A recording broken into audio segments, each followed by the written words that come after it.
Di sebuah desa terpencil yang dikelilingi oleh hutan lebat, terdapat sebuah cerita misterius yang telah diteruskan dari generasi ke generasi. Cerita itu berbicara tentang Kunti, seorang wanita muda yang katanya telah terperangkap di dalam pohon tua yang angker di tengah hutan. Setiap orang yang mendengar cerita ini merasakan duri dingin merayap di belakang leher mereka, dan desa tersebut menjadi penuh dengan rumor dan ketakutan. Desa itu sendiri memiliki suasana yang aneh, dengan penduduk yang selalu merasa diperhatikan oleh mata gaib. Hutan di sekitar desa itu tampak gelap dan tersembunyi, sebagai tempat yang sangat asing bagi siapapun yang berani menjelajahinya. Meskipun begitu, rasa ingin tahu yang kuat dan hasrat untuk membuktikan kebenaran dari cerita Kunti membuat beberapa orang nekat memasuki hutan itu. Salah satu orang yang terobsesi dengan cerita Kunti adalah Arya, seorang arkeolog yang telah merasa tertantang oleh misteri tersebut.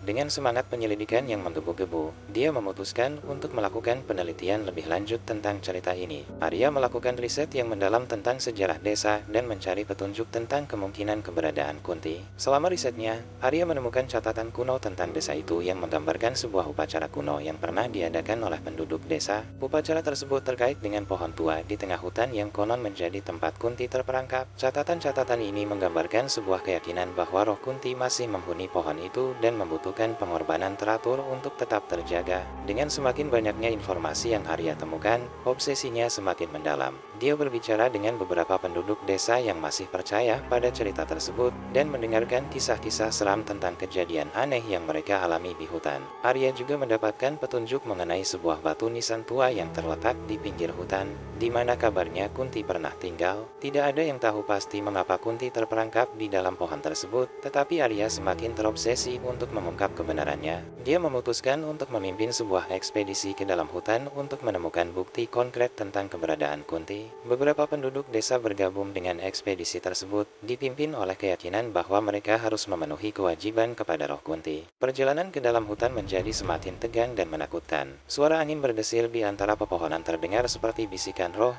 dan langit mendung menambah atmosfer misteri. Saat malam tiba, api unggun dinyalakan di tengah perkemahan mereka, dan para pendaki duduk berkelompok untuk mendengarkan cerita-cerita seram tentang Kunti. Pada malam kedua ekspedisi, mereka menemukan batu nisan tua yang telah rusak dan hampir tenggelam dalam lumut dan tanaman liar. Di sekitarnya terdapat gambar-gambar yang usang, menggambarkan seorang wanita dengan rambut panjang dan sorot mata tajam. Ini adalah gambar Kunti, dan wajahnya terlihat begitu hidup di dalam bayangan api unggun. Pada malam ketiga, Arya dan rombongannya memutuskan untuk mendekati pohon tua yang dianggap sebagai tempat Kunti terperangkap. Pohon itu memiliki aura gelap yang menakutkan, dan suara-suara aneh terdengar dari dalamnya. Arya memimpin upacara kecil dengan harapan dapat berkomunikasi dengan roh Kunti, meminta pengertian tentang kejadian yang terjadi. Saat upacara berlangsung, angin tiba-tiba berhembus kencang dan dedaunan bergetar. Sebuah suara perempuan yang lembut namun angker terdengar dari pohon itu. "Kalian datang untuk mengganggu ketenanganku," suara itu berkata. Arya menjelaskan niat baik mereka dan keinginan untuk mengungkap kebenaran tentang Kunti. Suara Kunti bercerita tentang cinta yang terlarang dan pengkhianatan yang menyebabkannya terperangkap di dalam pohon.